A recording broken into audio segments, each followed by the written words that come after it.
setiap aku beraktivitas, mau mandi, pulang kerja waktu itu beraktivitas, mandi, bra aku tuh ada bercaknya. Jadi kayaknya nipple aku ini memang keluarin cairan. Kalau misalnya saya angkat benjolannya dan dites itu ganas, saya akan ngambil payudara kamu plus kelenjar getah beningnya. Dan ini tuh fasenya berapa sih, sebulan? Iya, sebulan. Bener-bener secepat itu.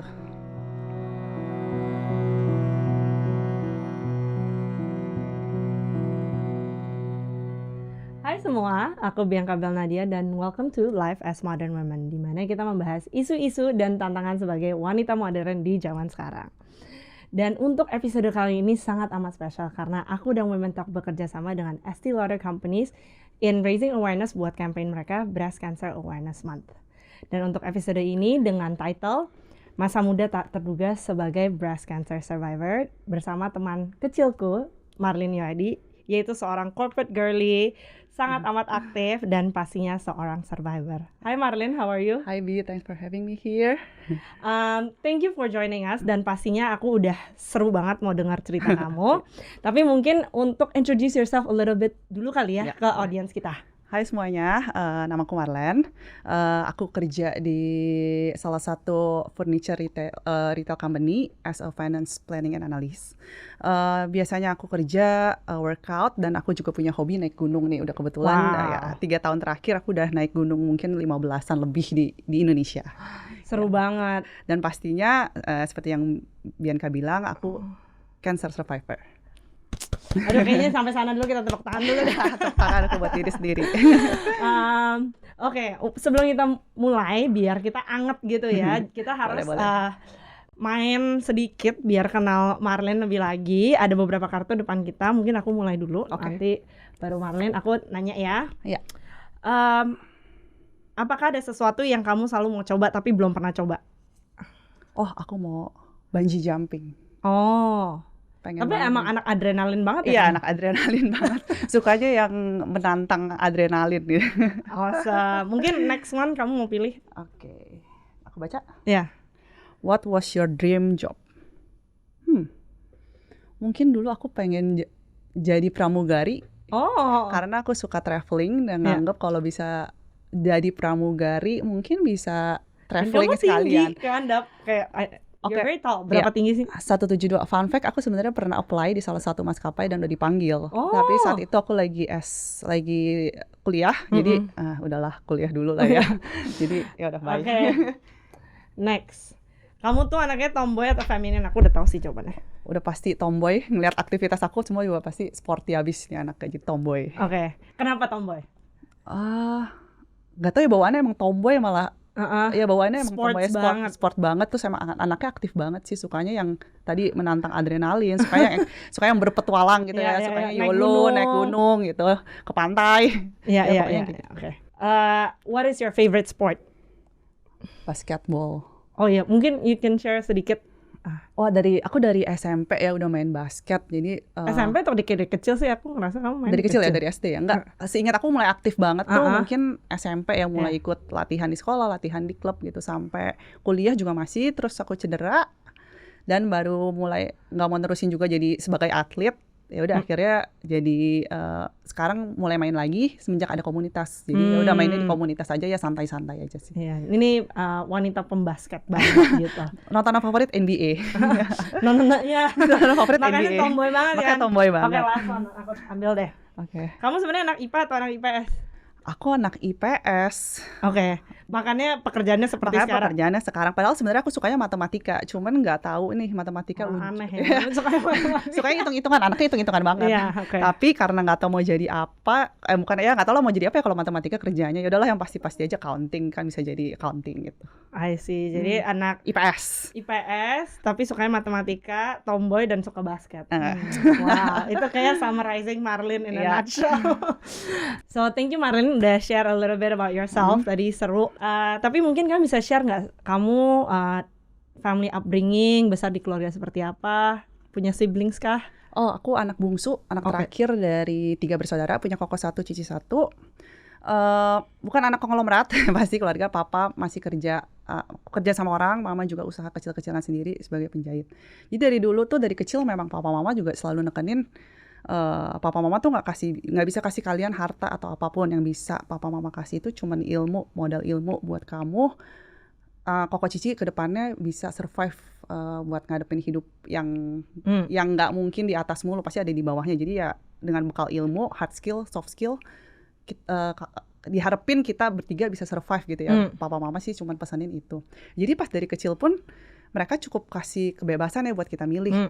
Contoh dari pas waktu aku SMA, aku capable buat IPA gitu kan. Tapi karena aku tadi mikir mungkin kalau orang zaman dulu yang kolot, masuk IPA dong, lebih bergengsi kayak gitu. Tapi enggak sih, mama papa bilang kamu maunya apa gitu. Kamu pilih, kamu pikirin baik-baik. Kamu ya udah, kamu senangnya apa silakan pilih. Ya udah, akhirnya itu aku pilih IPS gitu. Terus kalau dari segi, tapi wise banget untuk anak SMA bisa kayak untuk ngelihat long term karir ini kayaknya lebih. Iya gitu. Ya karena ya bener kan Bel, maksudnya kalau misalnya aku ambil IPA, terus aku suka matematika kan, dari ngomong matematika jadi apa ya, jadi guru atau jadi apa gitu kan, maksudnya nggak kepikiran lah. Ya udahlah yang ada karirnya, aku lihat ke depan ada karirnya kayaknya accounting, dan itu juga ada hitung-hitungannya, which is dan aku juga menguasai itu accounting. Oke lah ke accounting, dan papa mama ya udah kalau kamu suka PS accounting silakan ambil gitu. Nggak harus IPA ya, lebih jadi dokter kayak jadi apa, enggak sih. Terus untuk masalah open minded, papa mama juga ya dibilang kolot enggak, tapi ya lumayan open minded juga. Jadi kalau zaman dulu kita SMA itu clubbing atau pergi minum bukan sesuatu hal yang tabu gitu. Nggak dikasih. Iya, nggak dikasih gitu ya. Bukan sesuatu hal yang oke gitu, yang biasa. Mungkin kayak sekarang biasa gitu ya pergi klub. Jadi waktu itu kita ngomong gitu, kalau mau pergi, "Pa, Mah, aku mau pergi clubbing ya gitu, mau pergi minum." Bahkan teman-teman aku yang nggak boleh saat itu pun siap-siapnya dari rumah gitu, karena mereka kasih gitu. Jadi home base ya, gitu. Jadi adalah teman selalu yang bener yang nginep ya, nggak boleh nginep tuh. Ya udah akhirnya nginep, pulangnya pulang rumah, udah kayak kos-kosan gitu. Papa mama kalian kasih gitu. Sampai sekarang pun kalau emang aku mau minum, ya udah, bahkan papa suka WA gitu, WhatsApp kalau jam 2, udah mau pulang nggak Mei? Udah mau pulang belum? Bisa pulang nggak? Perlu dijemput apa enggak? Karena kalau takutnya ada apa-apa gitu kan. Jadi mereka sangat open minded. Jadi ya udah gitu, karena dikasih kepercayaan, dikasih kebebasan, ya kita juga harus menggunakan itu sesuai dengan yang bertanggung jawab lah gitu sama yang dikasih sama mereka gitu. Itu sih. Dan jadi kalau kamu bisa summarize, jadi keluarga kamu tuh bisa dibilang sangat amat terbuka dong ya satu sama lain. Betul sih. Jadi kita kalau ada masalah ya mungkin bukan tipikal yang tiap hari sharing ya. Oh ya hari ini aku begini-begini, tapi kalau memang ada masalah, kalau emang ada yang perlu ada advice gitu, aku ngambilnya apa ya gitu ya emang ngobrol aja gitu, emang sangat terbuka gitu. Dan dia yakinin kalau emang yang kita ambil itu adalah yang sesuai yang kita suka. Jadi ya kita juga sebagai anak udah dikasih kepercayaan, udah dikasih kebebasan, jadinya mungkin kalau aku sih lebih tahu diri ya, maksudnya lebih bisa bertanggung jawab, bisa hargain kita harus bisa membayar kepercayaan apa yang dikasih sama orang tua gitu sih. Oke, dan untuk episode kali ini kan kita kerjasama dengan Estee Lauder, dan kita memang episodenya ngobrolin tentang Breast Cancer Awareness Month, especially di bulan Oktober ini. I know kamu ada cerita dari kamu sendiri, mungkin kamu bisa share a little bit about your own journey. Jadi ini setelah 7 tahun aku survive, intinya ini adalah pertama kali aku ceritain ke other people outside my circle ya. Jadi ini pertama kali aku kayak cerita ke orang lain gitu yang banyak memang yang tahu sebenarnya. Kalau circle aku ya, kalau orang tahu mungkin banyak ya, mungkin ada yang tahu gitu, mungkin tahu. Circle aku udah pasti tahu, teman-teman keluarga udah pasti tahu. Dan kalau memang mereka misalnya punya kenalan yang ada lagi menjalani sakit gitu, mereka kadang-kadang suka nanya sama aku gitu. Aku nggak menutup untuk membagi cerita, tapi aku nggak juga yang menggembor-gemborkan, benar. Jadi ya kalau aku disuruh cerita, ayo cerita, tapi bukannya menggembor-gemborkan. So this is my first time telling my story. Aduh, I'm so honored. No. So maybe can you share a little bit? Jadi tuh sekitar tahun 2016 tengah gitu ya. Flashback sedikit, di 2015 mungkin. Aku tuh 2015 tuh berapa ya? 8 tahun lalu ya? 8 tahun lalu. Kamu umur berapa tuh at that time? 8 tahun lalu 24 berarti. Wow. Jadi hitung sendiri sekarang umur berapa ya, bisa kan? Terus jadi 24 tahun 2015 itu mungkin 24. Jadi itu aku kayak sama teman-teman aku tuh ngelakuin sadari, periksa payudara sendiri gitu, yang kayak cuman angkat tangan, pencet-pencet gitu. Nah, aku emang udah ngerasain kalau itu tuh ada benjolan, tapi bukan yang sampai gede dan Mm-mm. mengganggu yang mesti pencetnya tuh sampai dalam gitu loh. Eh, aku udah ngomong sama papa mama sama keluarga, ini kayaknya ada something wrong deh nih. Ya udah periksa gitu kan, tapi karena nggak mengganggu, ya udah aku biarinin. Udahlah biarin nggak mengganggu. Nggak tahu gimana, pokoknya setahun kemudian di tengah tahun 2016 mungkin di sekitar bulan Mei itu tuh benjolannya tuh udah mulai berasa, udah mulai yang kayak nonjol, yang kayak benjol lah, kita benjol di payudaranya, ada benjolan gitu yang udah kelihatan kayak orang benjol gitu kan. Dan yang lebih parahnya lagi, setiap aku beraktivitas mau mandi, pulang sekolah, pulang kerja waktu itu beraktivitas mandi, bra aku tuh ada bercaknya. Jadi kayaknya nipple aku ini memang keluarin cairan. Jadi selama 2 bulan terakhir itu mulai dari Mei itu kerjaan aku cuma nangis doang tiap malam.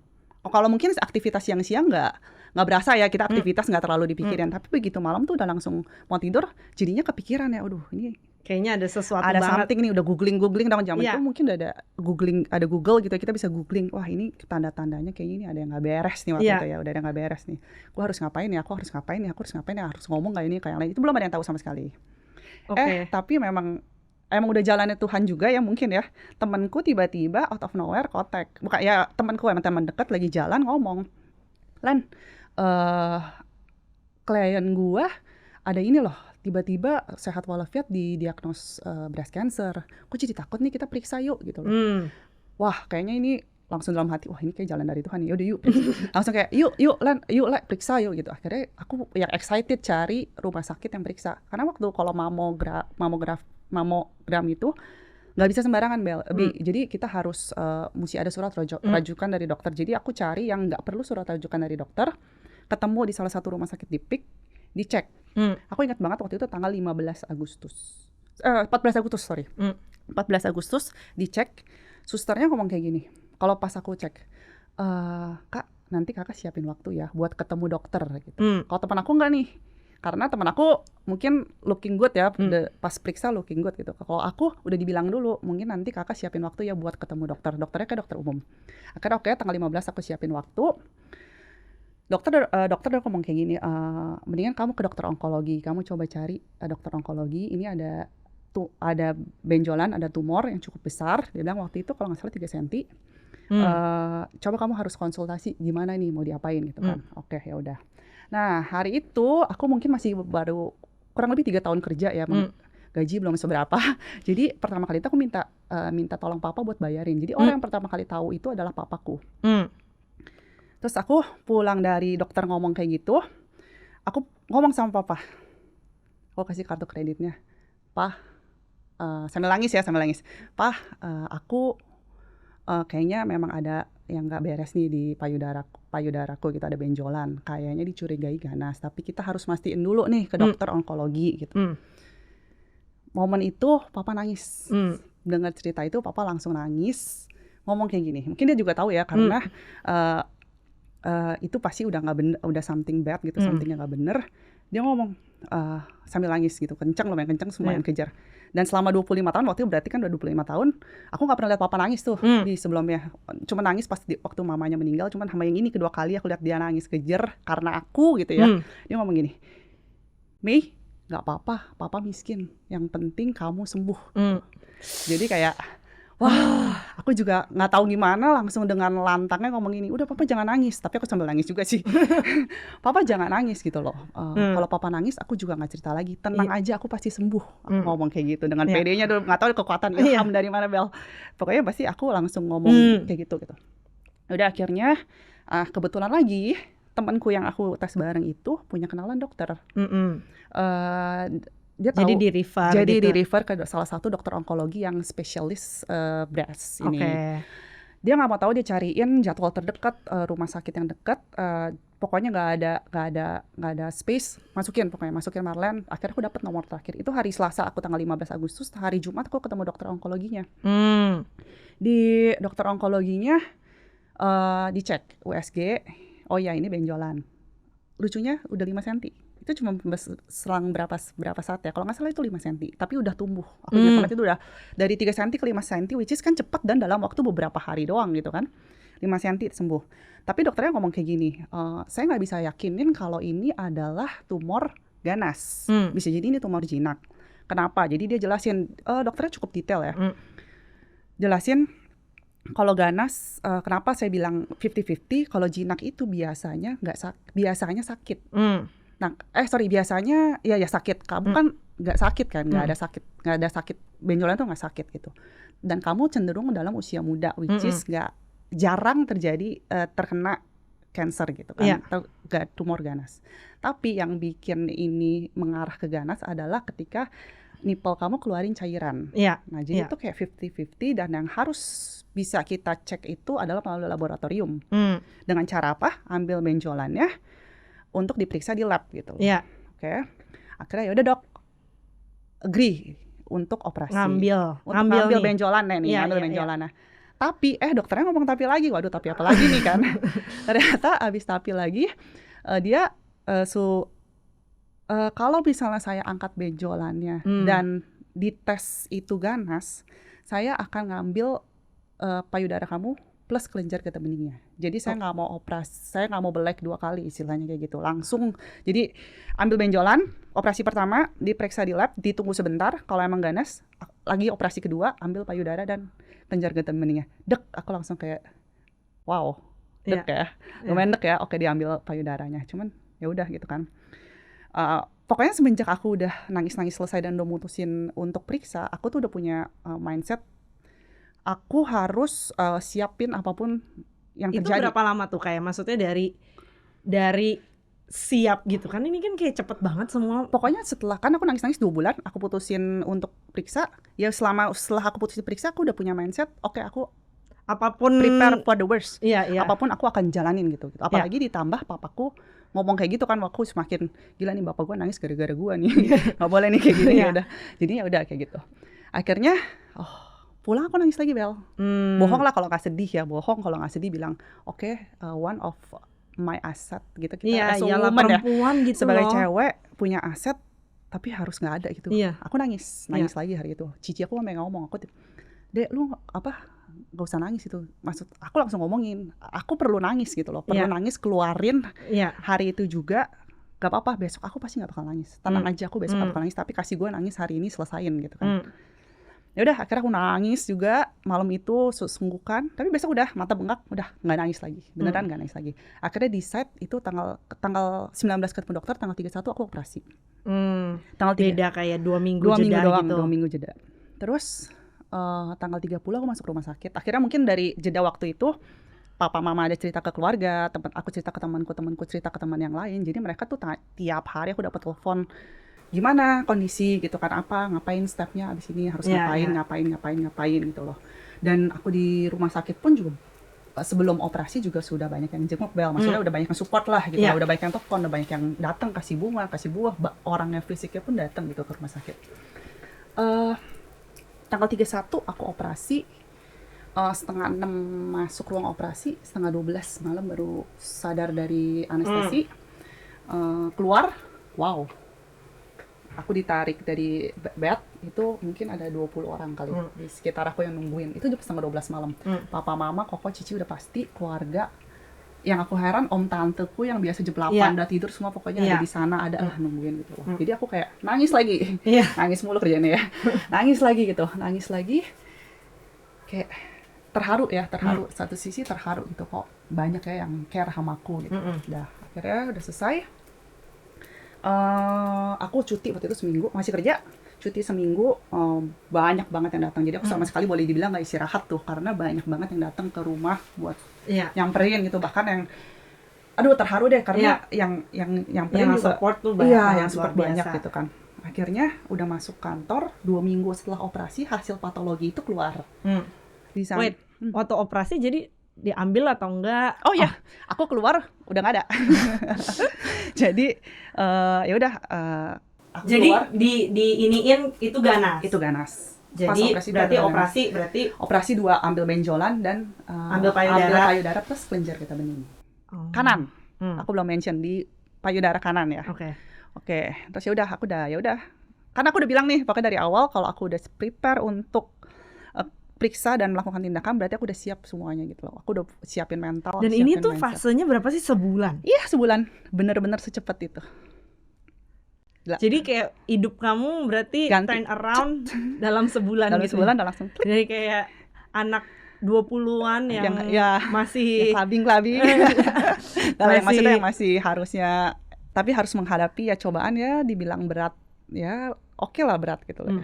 Terus ya udah akhirnya hasil patologi keluar 2 minggu kemudian, which is tengah September keluar, bilang kalau itu adalah aku didiagnosa breast cancer stadium 2 grade 3. Meaning grade 3 itu penyebaran pertumbuhan sel kanker aku itu cukup cepat. Kita lihat dari size-nya aja yang tadinya 3 cm ke 5 cm, and turn out pas waktu diambil itu udah 8 cm. Gila banget. Itu sebulan? Iya, sebulan loh. Aku juga bingung kan. Kayak gila, ini mungkin emang ini udah waktunya banget. Coba aku bayangin kalau telat dikit itu juga gimana ya. Emang udah sebulan itu sat beres. Maksudnya iya, kanker. Itu kayak telat 1, 2, 3 bulan ya, udah nggak tahu sih kayak itu, apa ya. Itu udah benar-benar udah jalan itu kan, ketemu teman yang punya kenalan dokternya cepet set dah gitu loh. Iya.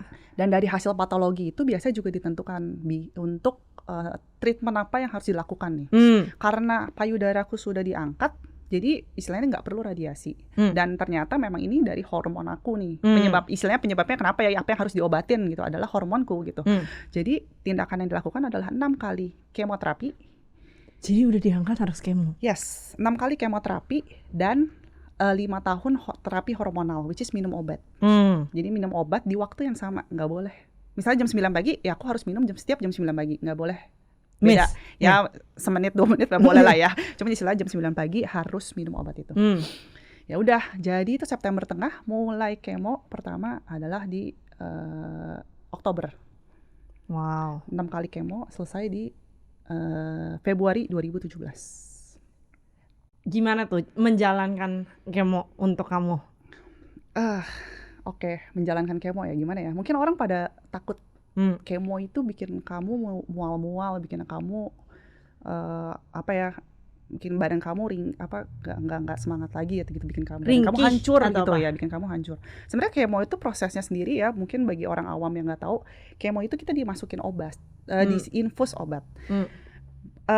Diinfusnya bisa melalui infus atau enggak, dimasukin obatnya bisa melalui infus atau enggak kemoport. Nah kebetulan aku nggak tanam kemoport, aku infus terus, colok terus nih di pembuluh nadi, colok terus lah di sana 6 kali gitu. Dan aku kebetulan cycle-nya setiap 3 minggu sekali. Setiap 3 minggu sekali aku kemo. Efek yang abis kemo tuh biasa aku kemo hari Jumat, hari Sabtunya tuh yang badan udah mulai baru berasa. Berasanya kayak apa ya? Susah sih digambarin, cuman lebih mungkin lebih mendekati kayak dibakar.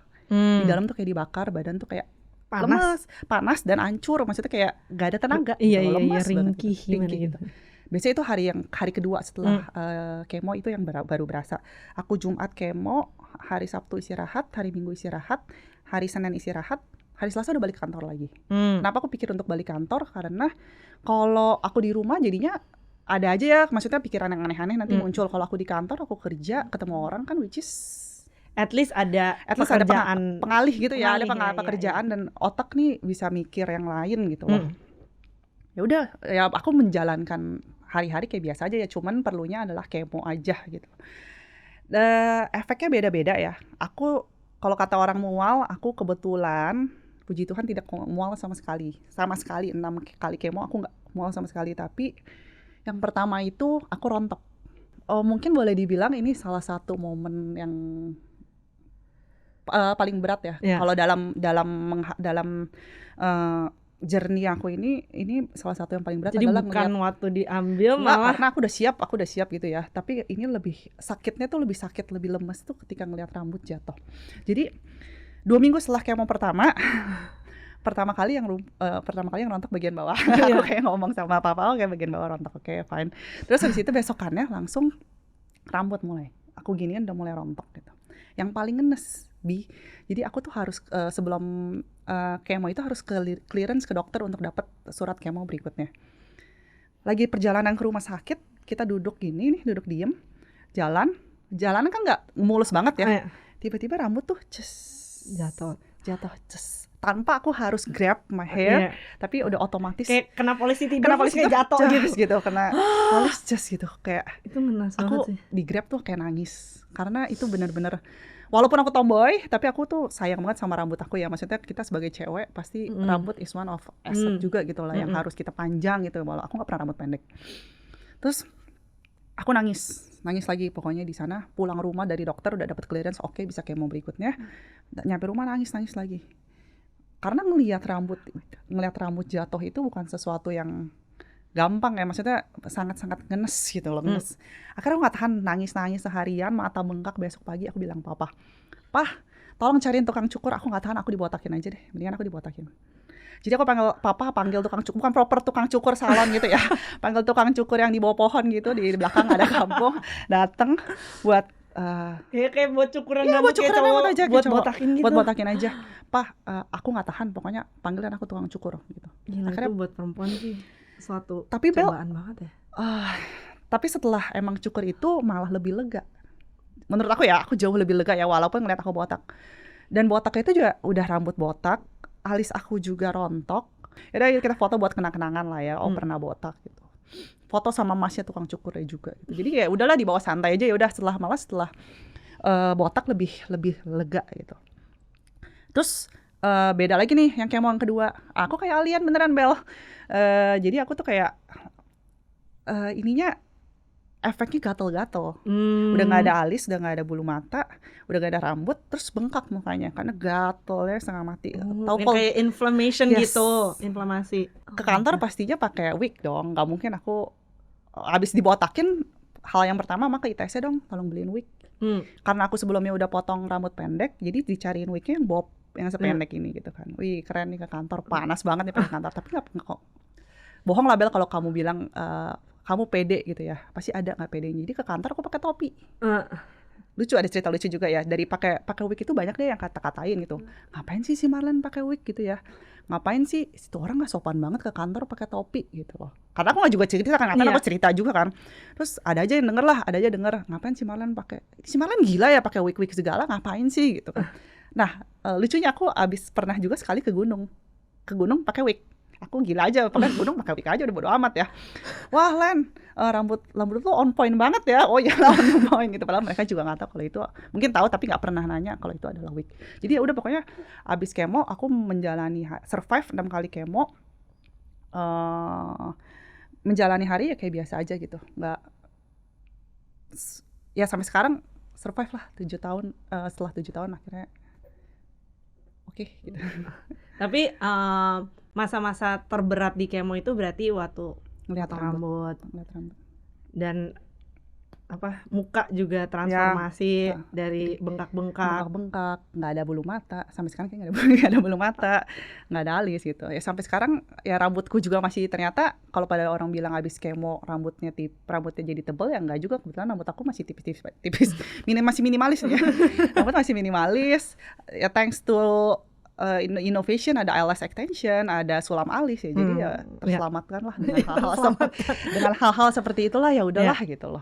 Oke. Iya, thank you so much for sharing your story. Tapi mungkin kamu bisa share nggak, kayak pastinya sebagai wanita muda di umur mid-20s harus go through this. Ada nggak sih yang affecting your life gitu? Oke. Mau fun fact? Nggak fun fact sih, sad fact mungkin deh. Sad fact ya? Sad fact. Jadi sebenarnya waktu aku sakit itu, aku punya boyfriend. Sad fact nih, jadi kita harus siapin mental nih kayaknya. Punya boyfriend waktu itu, punya pacar. Aku pacaran kayaknya kalau nggak salah masih bentar sih, baru bulan April ya, kalau nggak salah bulan April. Baru berapa bulan? Baru berapa bulan. Dia tahu aku sakit. Aku juga udah sempat ngomong, maksudnya ya udah kalau kita mau udahan. Papa juga ngomong kayak gini. Pokoknya papaku tuh kayak salah satu yang bikin aku jadi ini ya. Jadi papa juga ngomong, dia udah tahu belum? Kalau udah tahu, kalau dia mau tinggalin, it's fine gitu. Karena balik lagi ya, aku juga ngerti itu masa depan orang, Bel. Benar. Masa orang depan yang kita nggak bisa paksain dia. Harus punya kenyataan, punya pacar yang sakit gitu, harus ngurusin apa bisa gitu loh. Benar. Silakan, tapi seenggaknya diomongin dulu gitu kan. Aku masuk ruang sebelum operasi, aku selfie, aku bilang doain ya semoga lancar gitu. Udah, terus dia bilang good luck. Kamu ingat cerita aku yang aku bilang aku nangis-nangis keluar rumah sakit, sebenarnya 80% aku tuh sedih. Karena aku masih berharap ketika aku keluar dari rumah sakit itu dia datang. Ternyata enggak sama sekali, dia nggak datang. 20% aku terharu karena dia nggak datang, satu orang itu nggak datang, tapi orang-orang lain 20 orang di sana datang buat support aku gitu. Tapi bohong kalau kamu bilang aku nggak sedih, itu bohong. Jadi aku sebenarnya hari itu aku nangis, aku ngomong sama sepupuku, sama kokoku, wah dia nggak datang ya gitu, masih dia nggak datang, nangis kenceng lagi. Dari situ ya aku juga sadar lah, maksudnya oh ya udah mungkin dia memang udah nggak bisa terima ini, dia nggak sama sekali, cuman tanya gimana operasinya by chat, tanya operasinya gimana by chat, udah abis itu nggak pernah kontak at all, nggak pernah datang, nggak pernah kontak at all. Dan aku juga nggak berusaha buat lu di mana nyari gitu. Nggak, karena aku balik lagi udah fokus untuk kesembuhan aku. Aku ngelihat satu orang mau ngapain, aku berharap sama satu orang, ternyata banyak orang juga kok yang support aku gitu. Sad or fun? Ya sad lah ya, cuman ya akhirnya aku maksudnya bisa ya kehilangan satu aset sebagai perempuan, yaitu payudara, itu sudah menyakitkan. Ditinggalin pacar, di ghosting pacar ketika sakit juga menyakitkan. Tapi salah satu yang buat aku bersyukur ya, buat aku bisa survive itu ya orang-orang yang di atas, Tuhan, sama orang-orang yang di sekitar aku yang kasih aku support yang luar biasa banget sih. Jadi mungkin kalau kamu tanya 25 tahun itu gimana, ya kehilangan aset, kehilangan pacar gitu ya, bukan hal yang gampang, tapi aku bisa dapet hal care, dapet support dari orang-orang lain yang ternyata emang pas orang bilang hardest time baru reveal orang itu yang sebenarnya, yaitu mereka teman-temanku, keluargaku yang ada buat aku ketika aku susah. Tapi itu reality hits banget kali ya. Ya mau gimana ya, tapi ya. Ya. Tapi pastinya dengan kamu melewati masa-masa ini dan kamu sekarang juga masih sangat amat muda, gimana nih? How do you see life? How do you see relationship misalnya? Kalau aku sebagai individu, mungkin aku kadang-kadang ngerasa, bukan kadang-kadang, sekarang aku ngeliat 7 tahun aku bisa survive. Udah sampai 7 tahun aku masih hidup loh gitu lah ya. Kayak wow, I'm proud of myself gitu ya. Bisa go through this. Mungkin kalau dengar orang-orang dengar cerita aku, gila juga nih si Marlene ya bisa ngelewatin kayak gini. Tapi ya udah, itu nyatanya. Jadi aku juga bangga sama diri aku sendiri, dan thank you banget buat semua support nih teman-teman. Itu benar-benar berarti banget buat aku, buat keluarga, buat teman-teman. Itu sangat berarti supportnya buat aku. Baik material maupun support materi, support non materi gitu ya. Itu sangat amat berarti. Tapi bohong juga Bel kalau bilang aku nggak insecure ya sebagai cewek. Aku harus kehilangan payudara. Ya memang sih, aku belum cerita, memang sih sekarang aku implan gitu ya. Sekarang ada inovasi implan gitu. Terus aku juga mikir, aku masih single BTW. Jadi aku juga mikir awal-awal, ini kalau misalnya cowok, aku dekat sama cowok, nih cowok bakal mikir gak ya si Marlene nih sakit loh gitu loh. Ya walaupun sekarang aku udah sembuh ya, si Marlene tuh bekas sakit ya, kira-kira dia mau nggak ya sama gue gitu ya kalau dia tahu gue sakit gitu. Tapi gue nggak mungkin bohong juga, aku nggak mungkin bohong juga kan kalau aku nggak kenapa-napa gitu. Jadi aku kalau ada insecure lah ketika aku punya implan payudara, ketika aku bekas orang sakit gitu, orang sakit, seorang survivor gitu, apakah aku bisa in relationship? Aku juga pernah ditanya ini sama teman aku. Terus teman aku jawabin kayak gini, ya udah Len, balikin ke kamu gitu, balikin ke kamu. Kalau kamu nanti punya cowok yang seperti itu, yang memang seorang yang pernah sakit dan udah survive gitu, lu nggak apa-apa nggak maksudnya? Terus aku jawabin, ya nggak apa-apa sih, ya udah mungkin lu harus istilahnya mulai menghilangkan insecure lu itu dengan mikir, toh lu akan ketemu satu cowok yang nanti yang bisa menerima lu apa adanya lah, intinya kita ngomong apa adanya ya. Toh lu sekarang sudah sehat walafiat, sangat sehat. Mungkin kadang-kadang orang bilang, lu sakit Len, karena nggak kelihatan kayak orang sakit gitu kan. Ya udah, jadi mungkin aku perlahan-lahan sekarang mulai berusaha menghilangkan nggak kepedean itu gitu loh. Ya udah, coba mulai dikenalin sama cowok, udah mulai mau gitu lah ya. Ya mulai kayak gitu lah ya. Tapi ya udahlah, tapi ya gitu Bel. Ya tapi ada lah pastinya. Ada pasti. Nggak mungkin pede. Ada, pasti ada sedikit. Dan udah 7 tahun kan? Ya udah 7 tahun. Ya. Tapi di 7 tahun terakhir apa udah mencoba pacaran lagi, relationship lagi? Belum sih, cuman ya memang kalau sekarang lebih terbuka ya, karena emang yang awal-awal kan aku emang masih nggak pede gitu ya, nggak pede seperti yang bilang nggak pede, tapi belakangan sih mungkin ada temen yang udah mau kenalin, ya udah kenalin gitu loh, jadi yang lebih open lah gitu. Jadi ini pun takes time gitu kan? Ya, takes time. Proses juga kan? Ya, proses juga. Nggak gampang, Bel. Karena recovery kan juga it takes time kan. Kamu dideklar sembuh itu kan juga nggak yang kayak sembuh, ini kan kita masih jadi kalau orang cancer itu harus diperiksa selama 5 tahun. Karena dalam 5 tahun biasanya ada kemungkinan sel cancer itu akan datang lagi. Jadinya dalam 5 tahun kemarin itu setelah aku kemo, aku rutin cek, dokter juga rutin cek kan, setiap 3 bulan sekali cek. Dalam 2 tahun pertama 3 bulan sekali cek. Di tahun ketiga 6 bulan sekali, tahun keempat 6 bulan sekali, tahun terakhir setahun sekali. Di tahun terakhir aku disuruh PET scan. PET scan itu tes yang bisa mendeteksi kalau ada sel kanker di seluruh tubuh kecuali di otak. Jadi di otak emang nggak disuntik gitu, karena kita disuntik cairan. Dan dideteksi dari leher ke bawah itu ada sel kanker apa enggak. Dan turn out amin. Jadi setelah 2021 kemarin aku PET scan, jadi clear gitu. Dan dokter udah sampai ngomong, udahlah kamu gak usah cek-cek lagi lah, karena memang dokter juga bilang aku tuh kayak udah nggak kayak orang sakit lah, kayak orang sehat gitu, udah nggak usah lah cek-cek lagi. Cuman ya sebagai kita jaga-jaga ya tetaplah setahun sekali aku biasa ngecek sih. Tetap ngecek. Tapi jadi 5 tahun pertama itu kan masih ada rasa hati-hati, semua juga karena ada kemungkinan itu kan masih ada ya. Masih ada lah ya. Karena itu masa yang 5 tahun itu, dalam 5 tahun itu yang biasa umumnya akan balik lagi. Wow. Kayaknya harus tepuk tangan dulu nih. Wow, udah benar-benar survivor. Pastinya kita terinspirasi banget dengan cerita kamu, dan mungkin untuk audiens gitu ya, kita kadang-kadang bingung untuk ngomong seperti apa sih dengan teman-teman warrior yang lagi menjalankan. Mungkin support seperti apa sih kalau misalnya untuk orang yang benar-benar lagi menjalankan terapi dan juga lagi menjalankan masa-masa terberat ya di hidupnya. Mungkin yang kalau aku sendiri pribadi dari pengalaman aku, yang sulit itu kan acceptance ya. Pertama kali menerima kalau kita itu kalau kita sakit, menerima kalau kita kok bisa ya gue gitu, kok bisa ya kita yang kena gitu ya. Ya tapi ketika kita mikirnya namanya hidup cobaan gitu ya dari Tuhan, kita nggak bisa milih.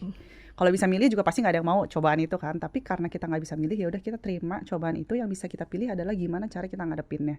Mungkin karena dengan support dari alasan kalian untuk survive tuh apa? Kalau aku mungkin support dari teman-temanku, dari keluargaku, dari papa mama. Aku mau bayar support dari mereka itu dengan aku fight gitu. Kalau mungkin teman-teman yang lain punya alasan suami kah, atau anak kah, atau orang tua kah, atau apa, atau diri sendiri, itu yang penting juga diri sendiri. Salah satu yang penting adalah kita berjuang buat diri sendiri juga. Ketika kita punya alasan itu, jadi kita juga lebih semangat ya, jadi boost gitu. Ya udah, jadi kita harus punya apa ya? Tahu gimana cara respon untuk menghadapi masalah-masalah itu gitu. Jadi tetap semangat, dan pastinya ketika kita udah berjuang sebaik mungkin, biar Tuhan yang menentukan hasilnya. Dan ketika apapun hasilnya, kalau menurut aku, entah kita lewat apa enggak, ketika kita udah berusaha yang terbaik, kita harus bangga sama diri kita sendiri. Jadi nanti hasilnya apapun, kita harus bangga sama diri kita sendiri, karena kita udah bisa berjuang demi orang-orang, demi alasan-alasan kita kenapa berjuang. Itu sih. Ya memang nggak gampang, tapi ya kita bisa. Semangat buat teman-teman. Pastinya.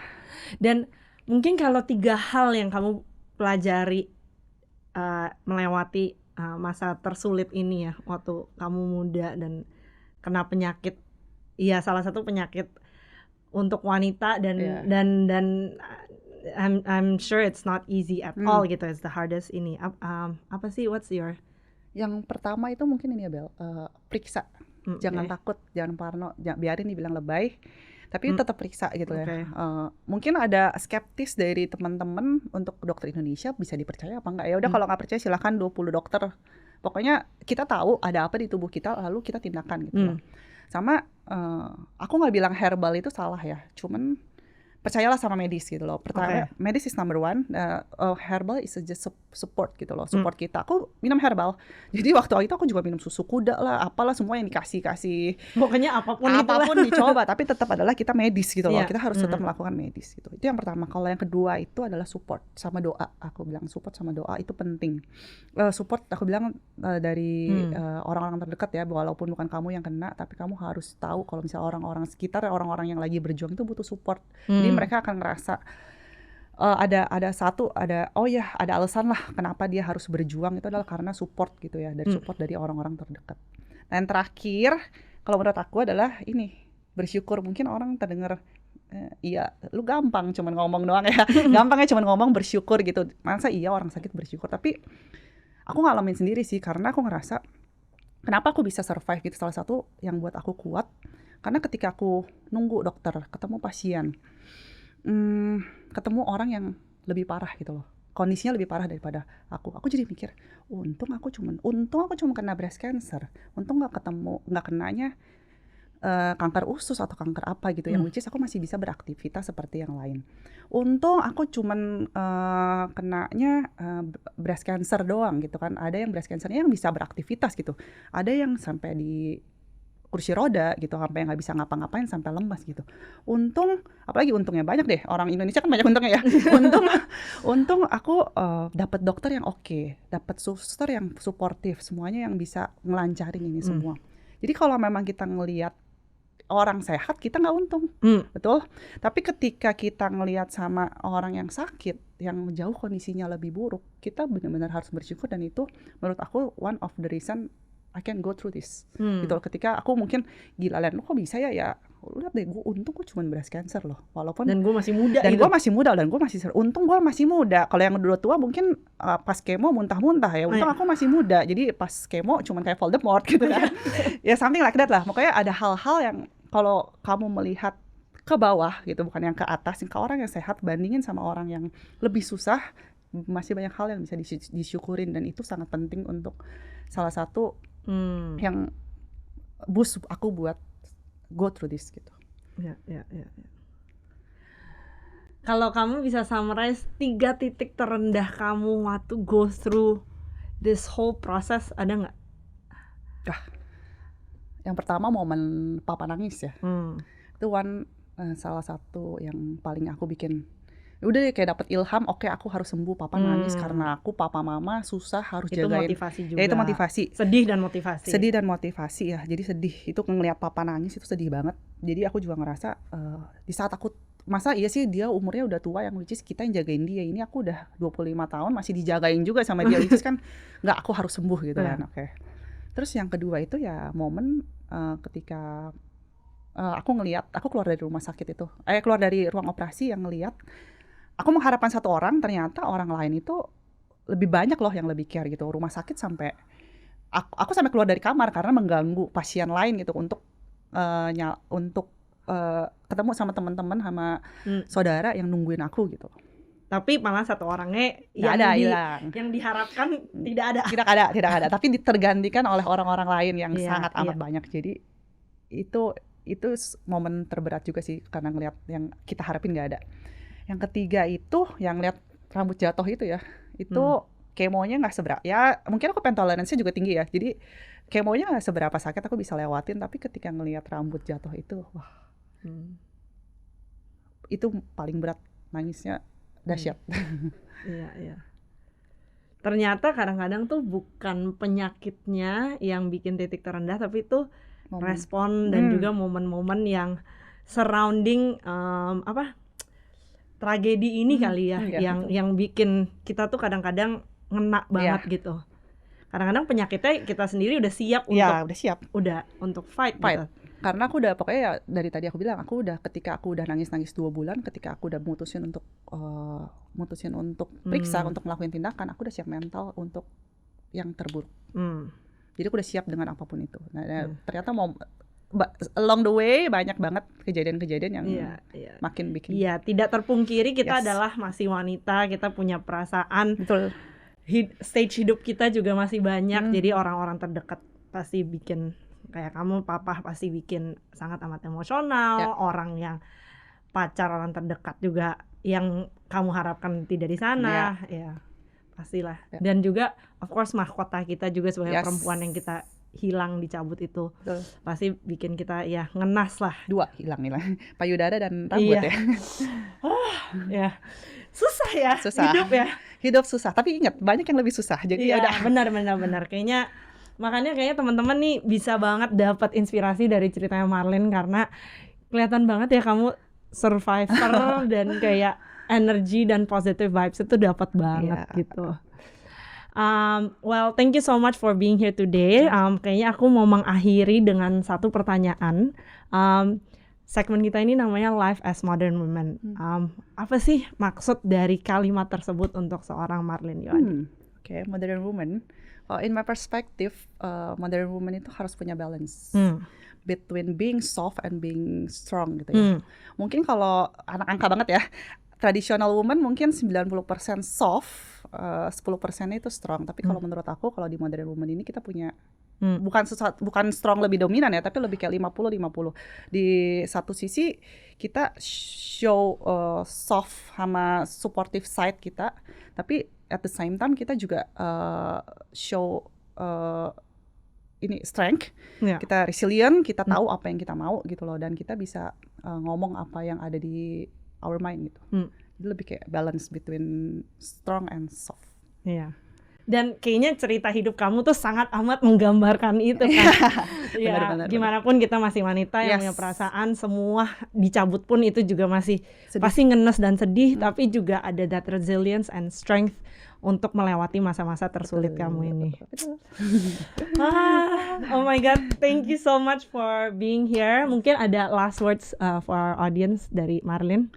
Yang buat teman-teman yang lagi survive, atau teman-teman di sekitar kalian, atau relasi-relasi kalian yang lagi survive sama penyakit, boleh dibilang adalah cancer mungkin untuk bulan ini gitu kan, kita ngingetin cancer. Jadi tetap semangat gitu loh, cari alasan kalian untuk survive gitu, dan lakukan yang terbaik, karena apapun hasilnya ketika kita sudah melakukan yang terbaik, kita harus bangga sama diri kita sendiri. Pastinya. Tetap semangat. Pastinya. So thank you so much Marlyn for being here, sharing dia punya story untuk pertama kalinya.